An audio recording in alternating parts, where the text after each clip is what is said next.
Selamat malam, sahabat pembelajar di mana saja Anda berada. Semoga Anda dalam keadaan sehat dan tidak kurang suatu apapun juga, sehingga Anda di awal minggu ini, ya, hari Senin, Anda bisa mengerjakan tugas-tugas atau aktivitas-aktivitas Anda dengan baik. Kembali bersama saya, Dewa, di Face to Face with Dewa. Face to Face with Dewa adalah sebuah program talk show yang menghadirkan insan-insan Indonesia, di mana kiprah mereka memberikan inspirasi untuk kita semua. Nah, untuk Anda yang belum mengenal Indonesia Belajar adalah sebuah media untuk belajar yang berisi motivasi, inspirasi, dan tentu saja pengetahuan dari para narasumber terbaik Indonesia. Indonesia Belajar hadir dalam platform mobile aplikasi yang bisa Anda download di Google Play Store ataupun Apple App Store. Anda juga bisa klik website kami di indonesiabelajar.id, dan Anda bisa follow Instagram kami di indonesia_belajar.id. Di Facebook, Anda bisa like Facebook fanpage kami di indonesiabelajar.id. Baik, sahabat pembelajar, Face to Face with Dewa malam hari ini menghadirkan seorang yang luar biasa. Beliau adalah trainer, coach, dan juga writer. Ibu Rum Martani yang sudah hadir di tengah-tengah kita. Selamat malam. Selamat malam, Mas Saya panggil Dewa. ya. Iya. Selamat malam, Mbak Rum. Bagaimana kabar malam hari ini? Oh, sehat, menyenangkan. Terima kasih sudah diundang di Indonesia Belajar nih, Mas Dewa. Wah, ternyata keren banget, Pak. Keren banget. Iya, ya. Oke, terima kasih. Dan terima kasih juga Mbak Rum sudah meluangkan waktunya ya di Senin malam hari ini untuk bisa ngobrol-ngobrol bareng Dewa nih di Face to Face with Dewa. Keren dan banget ya. Saya lihat di belakang itu ada Melaku Maju ya. Nanti mungkin kita bahas juga tuh ada logo Melaku Maju ya. Nanti ya. Nanti mungkin kita bahas. Oke. Face to Face with Dewa malam hari ini mengambil judul menebar motivasi dan inspirasi, di mana Mbak Rum Martani ini adalah seorang dokter, latar belakang pendidikannya dokter, kemudian bertekad untuk menjadi seorang trainer, coach, dan juga writer juga ya. Beberapa buku juga sudah dihasilkan Mbak Rum ini. Nah, saya ingin mulai tanya-tanya nih, tapi untuk Anda, sahabat pembelajar yang malam hari ini join di Zoom, Anda nanti saya beri kesempatan untuk bertanya, atau saya diingatkan ya, kalau saya asik ngobrol biasanya agak lupa, mungkin nanti bisa langsung ditulis chat atau langsung bicara aja lewat mic. Oke. Mbak Rum, semasa kecil kita seringkali memiliki cita-cita ya. Seandainya besar nanti menjadi apa. Dulu tuh waktu saya kecil saya pengennya jadi kayak dokter, insinyur, pokoknya pilot gitu ya. Ada 7 profesi yang favorit waktu saya kecil. Nah, sebenarnya apa sih cita-cita Mbak Rum semasa kecil ini? Iya, nampaknya 7 profesi favoritnya Mas Dewa semasa kecil kayaknya sama juga dengan masa-masa kecil saya gitu ya. Nah, kalau saat kecil itu Mas Dewa, kalau diminta untuk nulis cita-citanya jadi apa, memang nulisnya dokter begitu. Makanya dulu kan di SD itu ada dokter kecil, saya masih ingat sekali. Dan saya saat itu ikut jadi dokter kecil, rasanya bangga banget. Jadi cita-citanya dokter gitu, Mas Dewa. Cita-citanya dokter ya. Saat kecil jadi ya. Memang dokter ya. Jadi kalau 7 profesi tadi, salah satunya pasti yang diucapkan dokter ya. Betul, iya. Nah ini jadi Mbak Rum menjadi salah satu dari sekian jutaan anak kecil waktu itu ya, termasuk saya juga ya. Tapi saat itu ya Mas Dewa, saat itu ya. Kalau sekarang saat itu beda nih, anak-anak kecil sekarang. Iya. Saya dulu memakai baju dokter sekali aja karena karnaval waktu TK. Berarti saya masih lumayan, Mas Dewa. Masih ada dokter kecil. Tapi ngomong-ngomong feedback ya suara saya ya. Oke. Tes, yes. Udah ya? Enggak. Oke.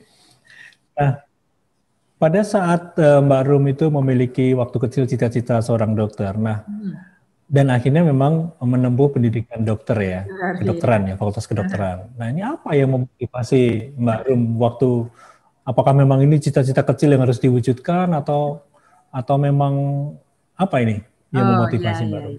Sebenarnya sih begini Mas Dewa, jadi karena keren. Jadi kalau ditanya bener-bener apa motivasinya saat itu, karena keren, udah keren aja. Jadi ngebayangin pakai jas putih itu, jadi dokter rasanya keren. Jadi nggak terbayang jadi dokter itu nanti seperti apa begitu ya. Ya kebayangnya dulu waktu kecil punya dokter favorit Mas Dewa. Jadi kalau sakit ke dokter itu belum sampai minum obatnya aja udah sembuh begitu. Makanya berpikir oh pakai jas putih keren gitu. Tapi makanya berpikir oh pakai tapi ternyata ya ketika menjawab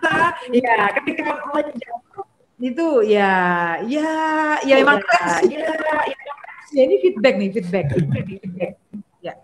Oke. Yes. Ya. Jadi hanya keren saja ya? Iya betul Mas Dewa. Jadi karena keren aja saat itu terus kemudian ambil jurusan kedokteran dan memang saat itu kan tidak ada misalnya apa ya pemahaman seperti sekarang. Kalau sekarang kan anak muda mereka bisa searching, bisa googling, mau ke posisi apa, mau ambil jurusan apa itu kan banyak sekali. Nah, saya rasa saat itu memang pemahamannya masih minim. Jadi yang diinginkan ya profesi yang tadi sudah dikenal dan kalau orang bilang bahwa itu profesi yang menjanjikan, salah satunya dokter, makanya saya pikir oh kalau jadi dokter keren juga. Begitu ngalami, wow ternyata kok gimana ini kok rasanya kurang pas begitu ya. Tapi kan saat itu masih muda ya Mas Dewa, jadi ketika masih muda merasa bahwa waduh nanti kalau aku keluar bagaimana, jadi akhirnya ya tetap aja Mas Dewa dilanjutkan sampai dengan selesai begitu. Jadi ketika lulus fakultas kedokteran itu kan wah sudah berhak menyandang gelar dokter gitu ya. Iya betul. Kemudian tugas apa tuh kalau habis lulus itu 2 tahun kokas ya atau apa? Kalau kedokteran tugas itu jadi sarjana kedokteran dulu Mas Dewa, ya kan sarjana kedokteran, kemudian dia jadi dokter muda. Koas yang disebut koas.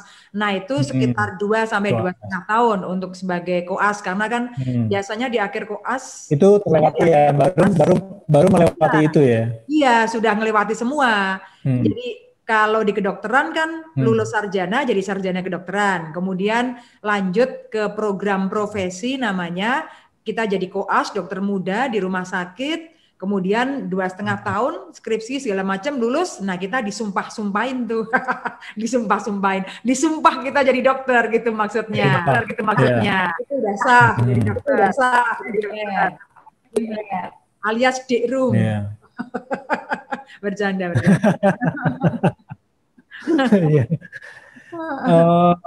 Dari lulus fakultas kedokteran sampai menjalani sebagai tugas profesi sebagai dokter itu berapa lama jadinya? Dari lulus sampai profesi dokter, betul banget ya 98 ya. Berarti sekitar 5 tahun ya Mas Dewa untuk kemudian saya praktek sebagai dokter. Lulus kemudian sempat ke Jakarta dulu, Jabodetabek sebenarnya. Jadi dari klinik ke klinik biasa kan dokter jaga 24 jam begitu kan, klinik 24 jam saat itu sambil menunggu untuk bisa PTT. Nah akhirnya PTT ya pegawai tidak tetap, kadang-kadang orang bilang pegawai tingak-tinguk gitu. bercanda. Nah jadi sebagai mas gitu kan ya 3 tahun sambil praktek sore juga, terus kemudian ya udah akhirnya setelah selesai PTT kemudian memutuskan untuk saya ke Jakarta. Waktu itu mendaftar sebagai profesional ya di bidang farmasi, di perusahaan farmasi. Jadi untuk praktek sebagai dokter sudah tidak dilakukan lagi sejak saat itu. Begitu Mas Dewa. Itu tahun berapa ketika baru memutuskan bahwa untuk jadi profesional saja meninggalkan profesi sebagai dokter praktek ya istilahnya? Itu 2004. Udah lama banget ya Mas Dewa ya, 16 tahun ya. Jadi saya itu lulus 97 Mas Dewa. Saya lulus 97, kemudian sempat di klinik dulu ya, 24 jam itu hampir setahun. Klinik dulu ya, 24 jam itu. Kemudian masuk ke PTT itu 99 Jadi kemudian 3 tahun 2003, nah kemudian 2004 lah sudah tidak full praktek sebagai dokter. Jadi terakhir ya 2003, akhir tahun 2003. 2004 sudah nggak praktek lagi, begitu. Mas Dewa bisa dengar suara saya? Halo? Hah? Bisa Ya, suara bisa. saya? Oke. Bisa. Ya, halo? Halo, ya bisa. Suara saya? Oke. Ya. Ya. Oke, jadi sejak 2003 ya, sudah terjun ke dunia profesional. Dan ini meninggalkan kekerenan itu ya berarti ya?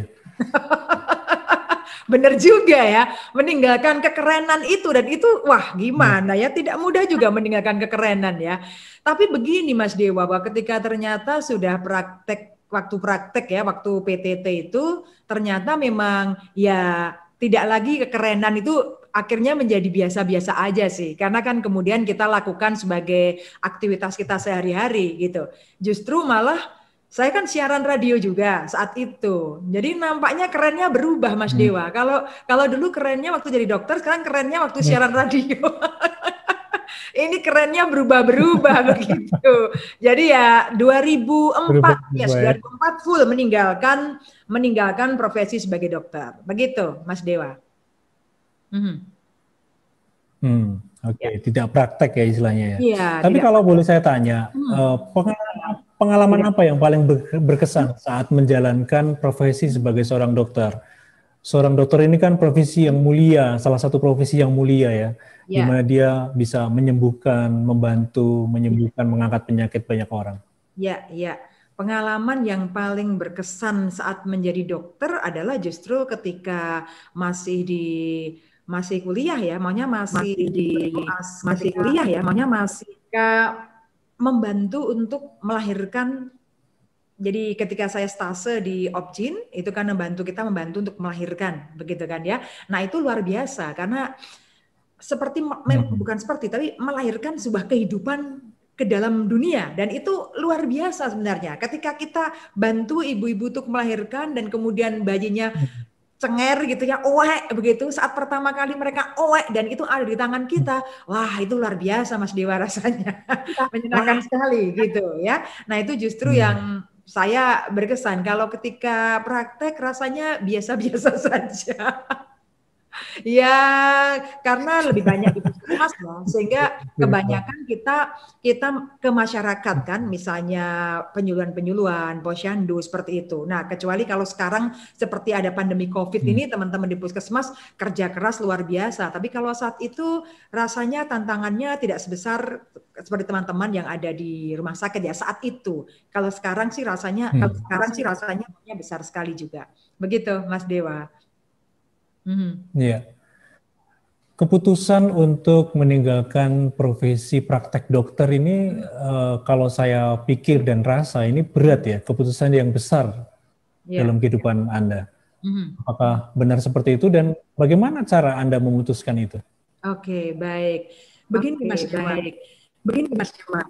Sebenarnya ketika saya sebagai dokter, waktu itu kan praktek sore, Mas Dewa. Dan saya ingat sekali saya punya buku catatan begitu. Dan di buku catatan itu saya tulis apa sih yang ingin saya lakukan, apa yang menjadi harapan saya, apa yang menjadi keinginan saya. Nah, saya masih ingat ketika kemudian memutuskan untuk berhenti sebagai dokter dan ke industri farmasi sebagai profesional. Ketika saya buka lagi tuh, Mas Dewa, buku yang pernah saya tulis, ternyata di buku tersebut pernah tertulis bahwa memang ingin jadi pembicara, udah tertulis di situ gitu. Sehingga di benak saya saat itu adalah bagaimana caranya untuk saya bisa jadi pembicara. Oke, berarti saya perlu bergabung ke sebuah perusahaan pertama itu, kemudian pindah ke Jakarta, begitu. Kemudian juga tahapan berikutnya saat itu sudah saya tulis bahwa mau nggak mau saya perlu untuk belajar lagi, karena kalau mau sebagai pembicara ya backgroundnya di kedokteran kan memang saya tidak terlalu fit in di situ. Jadi saya lebih banyak saat itu pengennya sih pembicara yang bicara mengenai motivasi, mengenai inspirasi sehari-hari, begitu. Sehingga saya masuk ke industri farmasi, mau belajar itu saya tahapannya adalah berpikir untuk mempersiapkan diri saya, kemudian nanti kuliah lagi, mengambil misalnya manajemen, magister manajemen begitu, sehingga akhirnya saya merasa bahwa yes, dengan pengalaman di perusahaan dan kemudian ditambah dengan saya sekolah lagi, harapannya itu akan memperlengkapi saya untuk menjadi seorang pembicara. Jadi waktu saya praktek pun saat itu, praktek sore itu sambil nulis, itu sudah terbayang gitu, rasanya asik banget tuh ngomong depan mic. Seperti itu gitu. Dan memang ketika keputusan itu diambil tentu ya, tapi perlu pertimbangan ya. Cuman saat itu memang saya merasa tidak begitu banyak pertimbangan yang saya lakukan, Mas Dewa. Jadi saya berpikir bahwa, aku kok pengennya jadi seperti ini ya. Kemudian saya tanya ke teman-teman yang sudah ada di Jakarta, karena beberapa teman kuliah, mereka jadi dokter, tapi tidak jadi dokter juga, jadi di industri farmasi. Sehingga kemudian saya bertanya-tanya, dan mereka kasih gambaran, oh kalau di perusahaan gini, Rum. Oh oke, menarik, berarti saya bisa belajar di situ. Akhirnya ya sudah, saya pertimbangkan, saya putuskan, dan kemudian selesai PTT, selesai penugasan, ya sudah, saya kemudian ngelamar begitu di sebuah perusahaan farmasi dan ternyata keterima. Saat itu ngelamarnya sebagai trainer. Jadi namanya asisten training manager begitu. Dan training di farmasi sebenarnya berhubungan dengan obat-obat juga, Mas Dewa. Karena kan ngajari tim sales, ngajari tim marketing, bagaimana mengenai obat ini, efek sampingnya apa, kemudian dampaknya apa, misalnya khasiatnya seperti apa. Nah, itu yang saya lakukan dan itu menjadi momentum saya untuk belajar yang namanya training, yang namanya menjadi trainer itu seperti apa. Itu 2004 awal ketika saya pertama ke Jakarta. Begitu, Mas Dewa.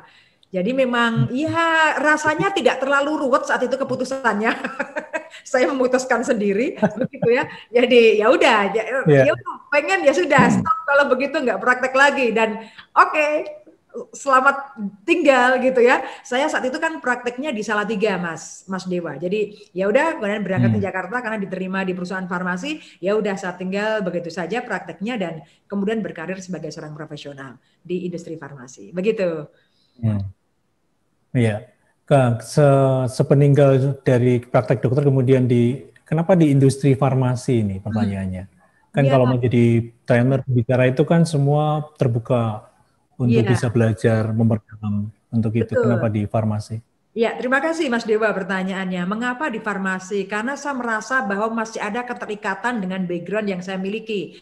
Kalau misalnya saya mau ngelamar di perusahaan, misalnya selain farmasi, ya bisa saja begitu. Tetapi kemudian saya saat itu mempertimbangkan bahwa background saya adalah dari kedokteran, sehingga yang paling dekat saat itu adalah di perusahaan farmasi. Dan itu yang mendorong saya untuk oke, ini masih ada korelasinya, masih ada hubungannya, sehingga saya nggak terlalu, kalau bahasa Jawanya terlalu kaget gitu ya, jeglek gitu ya, kaget begitu bahwa wah ini sesuatu yang benar-benar baru. Tapi kalau di farmasi yang saya temui adalah ya rumah sakit, kemudian teman-teman kolega dokter juga, kemudian juga materinya yang saya ajarkan juga adalah mengenai ilmu kesehatan, jadi masih relevan dengan background saya. Itu yang buat saya memutuskan, oke, kayaknya batu momentumnya adalah saya perlu masuknya di industri farmasi gitu, bukan industri yang lain. Bisa aja sih, cuman nggak kepikir saat itu Mas Dewa, karena masih sangat muda. Jadi keputusannya adalah kebijaksanaan Rum saat itu, dan kebijaksanaan Rum saat itu adalah aku punya background seperti ini. Aku kalau masuk pasti bisa, karena nggak akan terlalu berdampak banyak dan nggak akan terlalu kesenjangan atau gapnya nggak terlalu jauh. Begitu, Mas Dewa. Dan perusahaan farmasi ini jadi pintu gerbang ya menjadi seorang trainer ya. Betul, karena di awal memang masuknya sebagai trainer. Memang sebagai trainer ya.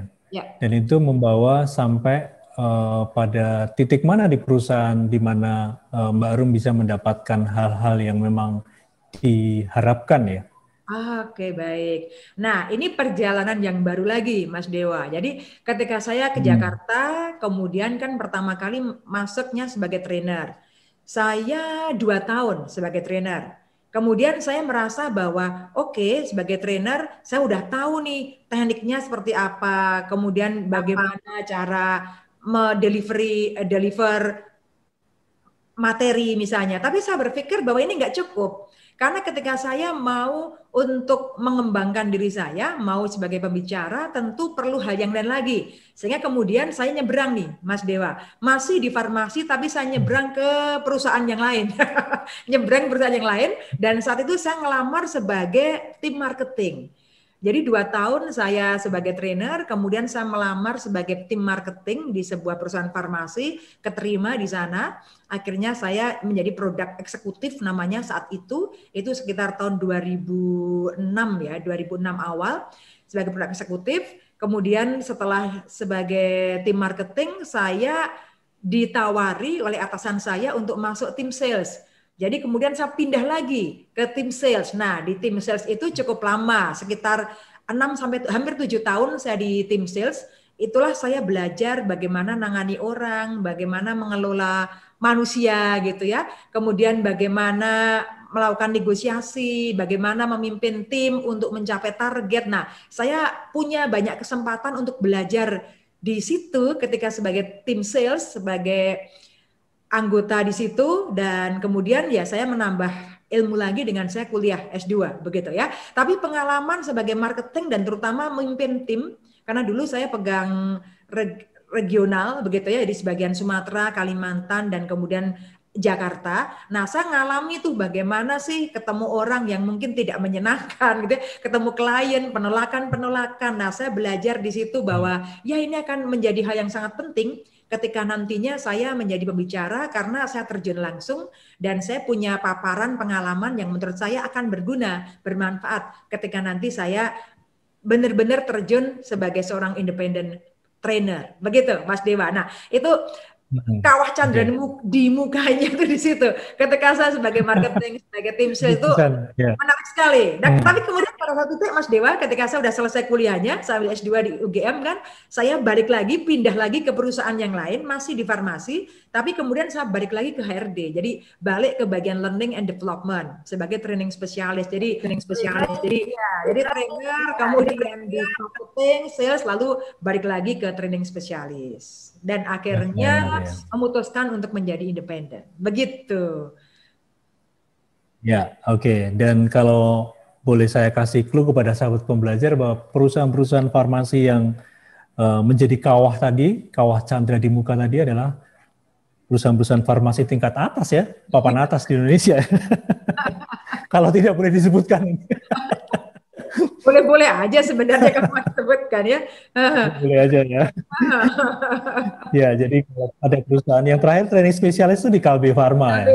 Iya, awal-awal di Jakarta saya kan di Interbat. Kemudian setelah itu saya pindah ke Temposcan Pacific, lalu yang terakhir saya di Kalbe Farma sebagai training spesialis. Gitu. Kemudian terakhir di Kalbe Farma tahun berapa ini? Kemudian jadi training trainer independen itu. Di Kalbe Farma cuma sebentar, Mas Dewa. Saya 2 tahun di Kalbe Farma. Karena memang saat itu masuk ke Kalbe Farma sebagai training spesialis, berpikir bahwa mau belajar ini kan udah dulu trainer, kemudian udah belajar marketing, kemudian sales, lalu melengkapi diri dengan managerial skill, kemudian saya masuk lagi ke bagian training, lebih untuk networking sebenarnya ya. Jadi mau melihat paparan lagi dunia luar, karena kan berbeda saat itu, udah 10 tahun yang lalu kan pasti berbeda. Dan di training spesialis kan ya dengan pengalaman yang saya miliki, kemudian banyak berkolaborasi, banyak jejaring dengan vendor-vendor training, ternyata kedepannya itu menjadi manfaat yang besar bagi saya, untuk saya bisa running sebagai seorang independen. Jadi cuma 2 tahun sih di Kalbe Farma, memang rencananya saat itu tidak lama-lama. Begitu. Jadi sebentar terus akhirnya keluar. Belajar ya. Mau belajar. Jadi memang baru ini suka belajar ya. Gimana Mas Suka Dewa? belajar ya. Iya, karena suka belajar berarti. Jadi dokter selesai. Iya. Di tiap perusahaan jadi itu selalu ada yang merasa ada yang kurang gitu ya. Merasa ada yang kurang untuk belajar terus. Ya, karena ketika kita memutuskan untuk menjadi seorang fasilitator, mau tidak mau memang kita perlu untuk selalu belajar ya. Dan saya merasa bahwa dengan pengalaman yang saya miliki kemarin, Ya, itu membantu saya saat ini untuk saya bisa deliver materi. Tapi saya rasa bahwa yang kemarin itu kan mungkin akan berbeda ya dengan kondisi sekarang. Makanya mau nggak mau ya kita diminta dan diharapkan oleh diri sendiri sebenarnya untuk kita terus meningkatkan pengetahuan yang kita miliki. Kalau enggak, kasihan nanti peserta trainingnya. Itu aja materinya. Begitu Mas Dewa. Oke. Ya. Ya, mungkin dari setelah Kabil Pharma kemudian jadi trainer independen gitu ya sampai sekarang kan ya. Yes, betul. Ya. Nah, bisa diceritakan pengalaman paling berkesan dalam menjalankan profesi seorang trainer atau coach gitu Iya, baik. selama ini. Ya, baik, terima kasih Mas Dewa. Tentu berbeda ya ketika dulu pengalaman sebagai dokter, kemudian pengalaman sebagai profesional di perusahaan, dan sekarang sebagai seorang coach, trainer. Nah, justru pengalaman yang menarik itu yang akhir-akhir ini, maksudnya ada banyak pengalaman menarik yang saya dapatkan ketika saya berinteraksi dengan begitu banyak orang, dan mereka kemudian merasa senang begitu, itu kepuasan begitu. Pengalaman yang menarik adalah ketika saya saat itu sharing di lembaga pemasyarakatan, Mas Dewa. Jadi saat itu saya berbicara mengenai hidup sungguh berharga dan bagaimana bicara mengenai impian. Jadi pesertanya adalah teman-teman kita yang saat itu memang mereka ada di sana ya karena ada masalah hukum begitu dan terkait dengan saat itu dengan narkoba ya. Jadi penjara wanita begitu. Dan saya diminta untuk sharing, itu bagi saya luar biasa. 2 kali saya ke sana dan semuanya membuat saya merasa bahwa ketika kita ada di luar itu luar biasa loh. Kita punya kebebasan untuk melakukan apa yang ingin kita lakukan. Dan ketika saya sharing di sana berinteraksi dengan mereka, bagaimana mereka ketika saya minta untuk menggambar impian dan mereka begitu bersemangat, punya angan-angan kalau sudah bebas dari sini aku mau apa, sekaligus ada harapan tapi sekaligus ada ketakutan untuk ditolak ketika mereka nanti keluar. Nah itu bagi saya pengalaman yang luar biasa ketika saya sharing begitu ya, dibandingkan ya semua pengalaman menarik karena selalu akan berbeda. Peserta training akan berbeda begitu. Tapi kalau dibandingkan dengan di perusahaan akan menjadi berbeda ketika saya sharing dengan teman-teman yang ada di sana. Itu yang pertama. Yang kedua adalah ketika saya sharing kemarin bagaimana mulai mengajar tapi menggunakan face shield dan juga masker begitu ya ketika semasa COVID ini. Jadi itu pengalaman yang menarik menurut saya karena belum pernah rasanya mengajar rasanya bengep gitu ya rasanya, tapi ternyata fine-fine aja dari pagi sampai sore. Memang itu kelas kecil dan sengaja kelas kecil banget karena kan kita waktu masa transisi ya, kalau yang waktu ketat kan nggak boleh sama sekali. Transisi kelasnya hanya kecil dengan jarak yang panjang-panjang. Dan bagaimana saya mengajar menggunakan masker dan juga face shield itu bagi saya menarik sekali karena mengatur bagaimana bernafas, bagaimana deliver something itu ternyata menyenangkan. Begitu Mas Dewa. Tapi so far setiap kali ketemu peserta selalu berbeda-beda. Jadi menarik begitu. Dinamikanya itu yang menyenangkan. Oke. Pakai masker, pakai face shield, inget di kamar bedah ya. Iya. Jadi ingat teman-teman yang saat ini sedang berjuang untuk menghadapi COVID ya. Iya. Oke, Mbak Rum. Tadi Anda sampaikan ketika share di lembaga pemasyarakatan bahas tentang impian nyata. Di depan saya ini ada buku Anda nih.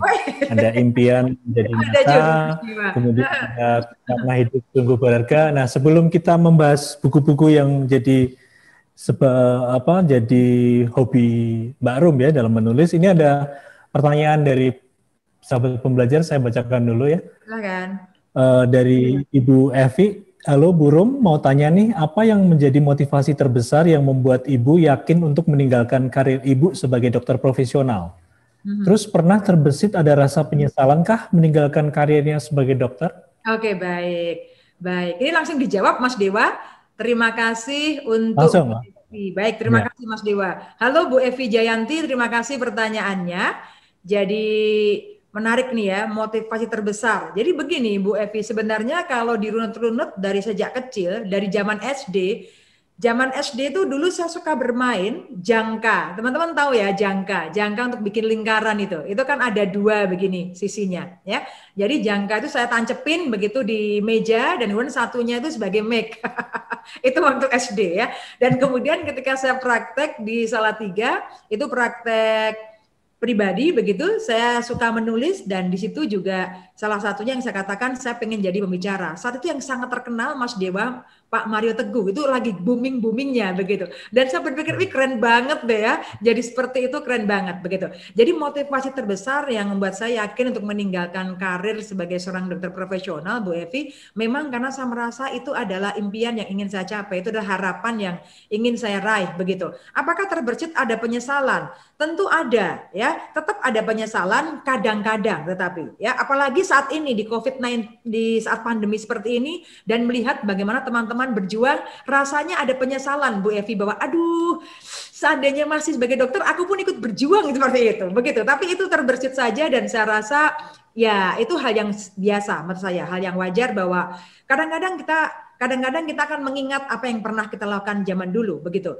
Dan berjalannya waktu bagi saya saat awal-awal, tapi sekarang ya saya menjalani dengan menikmati begitu Bu Evi. Jadi kalau bicara penyesalan sampai kemudian merasa sangat kecewa gini tidak sama sekali gitu. Tapi kadang-kadang berpikir, iya ampun teman-teman lagi berjuang, sementara saya perjuangannya berbeda. Lebih ke arah itu Bu Evi ya. Karena di saat pandemi seperti ini saya masih di WA Group ya, makanya WA Group teman-teman kedokteran dan saya merasakan bagaimana ketika mereka sharing tetap karena backgroundnya sebagai dokter, tetap merasakan bagaimana perjuangan mereka. Begitu, Bu Evi. Mudah-mudahan bisa membantu ya, Bu.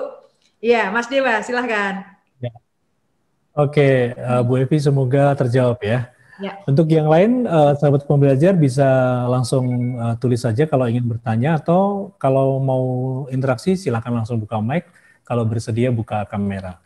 Baik, tadi sambil nunggu nih ya, oh ini jadi Bu Evi, mantap. Burung, keren banget. Oke. Terima kasih Bu Evi yang keren. Jos. Oke, tadi saya sudah memperlihatkan ya ada buku Karena Hidup Sungguh Berharga, kemudian ada juga Impian Menjadi Nyata, tapi saya belum pegang buku yang terbaru ya, Tetap Melenting Walau Terbanting ya. Tetap Melenting, iya. Kalau buku yang sebelumnya juga Mas Dewa belum ya, yang Sepercik Air yang pertama ya. Seperti air ya, belum ya. Kemudian yang Tetap Melenting walau terbanting ini baru saja launching. Tetap melenting walau terbanting. Iya. Yes. Iya. Mbak Rum, ini lagi-lagi ada yang bertanya. Saya pengen sebenarnya Mbak Rum menceritakan sedikit-sedikit secara singkat kenapa sih waktu itu nulis buku Seperti Air, Karena Hidup Sungguh Berharga, Impian Menjadi Nyata, dan Tetap Melenting Walau Terbanting yang launching di saat pandemi. Tapi ini saya bacakan dulu dari Ibu Andriani yang bertanya. Halo Bu Rum, seringkali kita takut dalam meninggalkan zona nyaman. Keberanian seperti apa yang kita butuhkan? Terima kasih. Baik, terima kasih Mas Dewa. Saya langsung jawab aja ya Bu Andriani. Bu Andriani, terima kasih pertanyaannya. Seringkali takut dalam meninggalkan zona nyaman. Keberanian apa yang kita butuhkan? Yang pertama tentu saja adalah perlu punya tujuan. Karena keluar dari zona nyaman tapi kita nggak punya tujuan itu sama artinya bunuh diri. Jadi perlu punya tujuan gitu Bu Andriani. Apa sih yang diharapkan?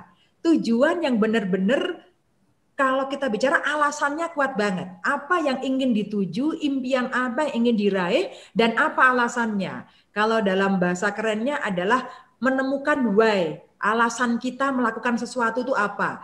Jadi kalau misalnya Bu Andriani sudah menemukan tujuannya dengan jelas, dan tujuan yang bukannya tujuan dalam hal kita bicara otak, tapi tujuan yang benar-benar dirasakan dari hati. Gitu. Tujuan yang benar-benar, yes, ini alasanku untuk melakukannya, aku punya alasan yang kuat untuk melakukannya. Nah itulah yang pertama kali dilakukan Bu Andriani. Begitu ya. Yang kedua adalah perlu mempertimbangkan resiko.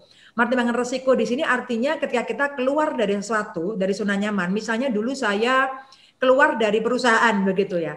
Di perusahaan kan enak sebenarnya, ya kan tiap bulan pokoknya enak lah gitu, ya kan. Nah kemudian keluar dari situ, artinya kan saya perlu mempersiapkan. Apa yang saya persiapkan? Keuangan perlu dipersiapkan. Oh ini penting banget rekan-rekan, sehingga kita tuh keluar dari zona nyaman, bukan hanya asal keluar modal nekat, bondo nekat, bukan itu. Tapi perlu persiapan keuangan, itu wajib. Setidaknya 6 bulan saat itu, 6 bulan kali kebutuhan kita sehari-hari, itu perlu ada. Dan saat itu Bu Andriani ketika saya keluar, yang terakhir dari KB Pharma, saya keluar, saya cukup berusaha fleksibel. Artinya fleksibel begini, dalam setahun kalau memang ternyata tidak bergerak, tidak istilahnya tidak seperti yang saya harapkan, saya akan dengan rela untuk kembali masuk ke perusahaan. Saat itu saya begitu, ya. Tapi tentu saja ketika tujuan kita kuat dan kita juga mempersiapkan keuangan dengan baik, nah itu membuat saya berani untuk melangkah. Dan tentu yang ketiga adalah coba digumulkan, didoakan. Begitu, apakah benar-benar tujuan ini tujuan yang kita inginkan dan bukan hanya sekedar keinginan sesaat atau lintasan dalam pikiran kita sesaat, begitu. Begitu, Bu Andriani. Jadi memang ketika keluar dari zona nyaman, saya tidak tahu zona nyamannya Bu Andriani apa, tapi coba pertimbangkan pertama tujuannya apa, yang kedua persiapkan keuangannya, yang ketiga memang perlu didoakan. Sehingga kita ketika melangkah, kita yakin dengan keputusan kita. Begitu. Dan keputusan adalah hasil kebijaksanaan saat ini, Bu Andriani. Jadi ketika next ke depan, ternyata keputusan kita itu tidak seperti yang kita harapkan hasilnya, menurut saya sangat biasa, fleksibel. Kita perlu punya fleksibilitas untuk kemudian kita mereka ulang atau beradaptasi dengan hasil-hasil yang kita peroleh. Begitu, Bu Andriani. Semoga membantu ya, Bu. Sukses untuk Bu Andriani. Ya. Terima kasih Mas Dewa. Oke. Terima kasih Marum untuk ini, semoga terjawab ya. Oke, kembali lagi ke seperti air nih. Karena hidup sungguh berharga, impian menjadi nyata dan tetap melenting walau terbanting ini. Bisa diceritakan secara singkat-singkat saja. Oke, baik. Buku-buku ini kenapa Anda tulis? Baik, terima kasih Mas Dewa. Yang pertama, karena seperti air itu adalah kumpulan dari blog saya sebenarnya. Jadi saya suka mengamati kejadian sehari-hari dan kemudian saya hubungkan dengan motivasi, dengan inspirasi, dan itu menjadi artikel-artikel pendek yang ada di blog saya, dan kemudian akhirnya saya kumpulkan menjadi buku. Karena saat itu salah satu impian saya, tujuan saya adalah kalau saya ada kelas pelatihan, masa saya ngasih bukunya orang lain, begitu. Mengapa bukan buku saya sendiri, begitu. Itu yang pertama, awal-awal ketika saya menulis sepercik air. Jadi itu kumpulan dari blog saya, tulisan-tulisan sederhana, artikel-artikel pendek itu saya kumpulkan. Nah, kalau karena hidup sungguh berharga, itu adalah sebenarnya saya ingin mengajak nih kepada teman-teman anak-anak muda, bahwa ketika kita memahami, mengetahui apa yang kita inginkan lebih dini, itu akan bantu kita. Ya, dan hidup sungguh berharga, karena itu kita perlu merancangnya, merencanakannya. Karena berkaca pada pengalaman saya, begitu. Saya tidak pernah menyesali pengalaman saya, karena ternyata itu adalah benang merah yang membawa saya sampai ke titik ini. Hanya ketika kita bisa merancangnya dari awal, itu akan membantu kita. Karena itu saya tulis karena hidup sungguh berharga. Nah, kalau yang di impian menjadi nyata, itu saya interview beberapa orang. Bagaimana saya belajar juga dari mereka bahwa untuk mewujudkan impian itu bukanlah sebuah proses yang instan, itu butuh perjuangan. Dan ada banyak cerita di impian menjadi nyata teman-teman saya, begitu bagaimana mereka mulai dari awal dan akhirnya berhasil. Jadi kita belajar dari hal yang benar-benar praktikal, kemudian saya gabungkan dengan teori yang ada, yang saya miliki, dan harapan saya ketika orang membaca buku tersebut, mereka bisa membantu mereka untuk mewujudkan impiannya menjadi nyata. Begitu. Nah, kalau yang melenting nih, Mas Dewa, yang terbaru ya, tetap melenting walau terbanting. Ini justru saya menulisnya di masa pandemi. Jadi di masa pandemi ketika training, saya sudah mulai menulis dari awal, Januari 2020 di awal, tapi kemudian nggak bisa, waktunya nggak ada gitu. Malah pandemi. Akhirnya benar-benar di rumah dan saya punya waktu 3,5 bulan untuk menyelesaikan. Sehingga background dari penulisan buku ini juga salah satunya adalah dampak dari pandemi. Mengapa ada cerita juga orang dirumahkan, orang kena PHK, kemudian juga cerita yang lain ya, bagaimana orang-orang divonis penyakit yang keganasan berat dan bagaimana mereka kemudian mampu survive. Jadi saya rasa kenapa saya launching di masa pandemi, karena saya berpikir saat ini saya rasa banyak orang membutuhkan bagaimana kita bisa bangkit di kondisi sulit. Dan tidak teori, melainkan ada prakteknya. Tentu saya gabungkan dengan teori. Kalau tidak kan ya berat ya. Jadi teori dan praktek sehingga itu menjadi formulasi. Begitu. Jadi konsepnya adalah self coaching, Mas Dewa. Setiap buku saya, orang ketika membaca akan saya minta untuk menuliskan. Sehingga ketika mereka selesai di akhir buku, mereka sudah punya cetak biru. Mereka akan melakukan apa untuk bisa melenting. Begitu, Mas Dewa. Oke. Luar biasa ini, sahabat pembelajar mesti harus punya bukunya ya, biar tetap penting ya, walaupun dia memang terbantu. Oke, siap. Jadi tinggal search-nya Rumartani ya, tetap penting walau terbanting. Nah, kalau yang di belakang, di background belakang Mbak Rum ini kan ada tulisan melaku maju ini ya. Yes. Saya sih udah tahu itu apa, tapi mungkin bisa diceritakan Mbak Rum.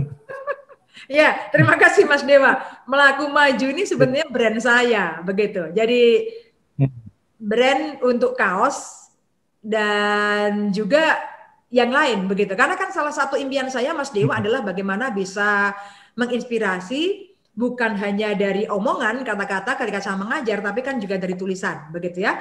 Dan kemudian juga dari saya berpikir bahwa gimana caranya orang ketika melihat kita bisa termotivasi. Makanya kemudian saya bikin kaos dengan tulisan kata-kata motivasi. Dan mereknya, brandnya adalah Melaku Maju Indonesia, begitu. Karena harapan saya adalah orang akan melangkah maju, melaku maju, begitu. Tidak mundur ke belakang. Boleh berhenti sebentar, karena kita perlu evaluasi, kita perlu mereview, tapi setelah itu kita melanjutkan langkah walaupun ya setahap demi setahap. Begitu, jadi Melaku Maju adalah tagline saya, brand saya untuk kaos dan juga untuk buku juga. Begitu harapannya Melaku Maju Indonesia.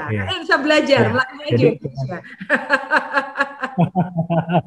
Oke, jadi jangan hanya bukunya, nanti bisa juga ada kaosnya yang hitam. Ini mungkin juga baru pakai ya. Oh iya, ini pakai juga.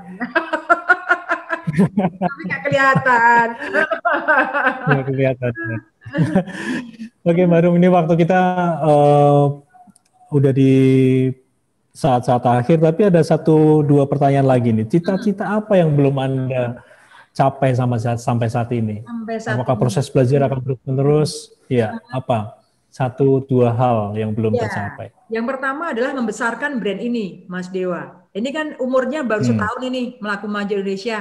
Dan kaosnya juga harapan saya kalau kita pergi ke Jogja, pergi ke Bali, di sana ada brand kaos yang terkenal banget, yang orang kalau pergi ke sana bawa pulang gitu kan ya brandnya. Saya mau Melaku Maju menjadi seperti itu yang pertama. Yang kedua adalah saya ingin menjadi buku saya jadi bestseller, begitu. Ya, buku yang keberapa saya nggak tahu. Ini harapannya tetap melenting. Tapi kalaupun belum, saya akan tulis terus untuk kemudian nanti bisa menjadi bestseller. Itu 2 hal yang saya masih inginkan sampai saat ini. Harapannya apa? Karena dengan begitu kita akan bisa membantu lebih banyak orang sebenarnya. Begitu, Mas Dewa, salah satu impiannya.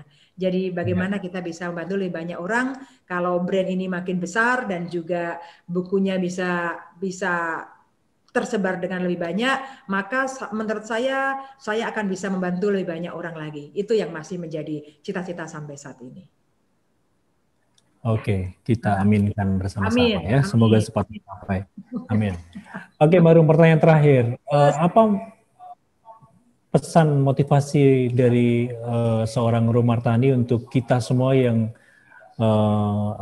masih dalam posisi pandemi, kayak gitu, misalnya teman-teman yang kehilangan pekerjaan, kemudian teman-teman yang masih bekerja tapi dengan posisi sulit, pengusaha juga yang masih posisi agak terbanting gitu ya, biar tetap melenting, itu seperti apa? Baik, terima kasih Mas Dewa. Yang pertama kita perlu menyadari bahwa pandemi ini kita nggak bisa kontrol ya.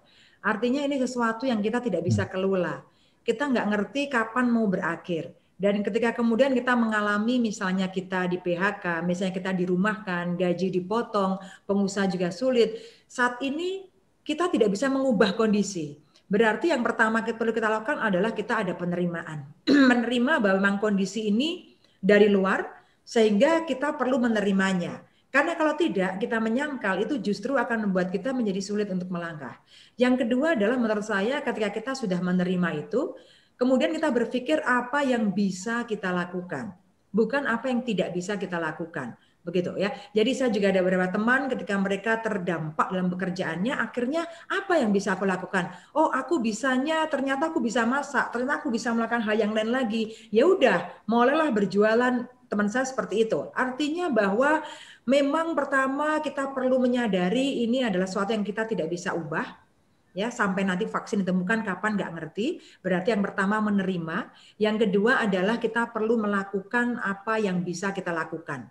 Saran saya begitu. Ya, karena dengan begitu kita akan bisa memupuk rasa semangat. Dan yang ketiga melihat harapan, bukan ketakutan. Harapan bahwa yes ini akan berakhir begitu. Sampai kapan belum tahu tuh, belum tahu. Tapi kita melihat harapan bahwa ada banyak hal kok yang aku bisa lakukan.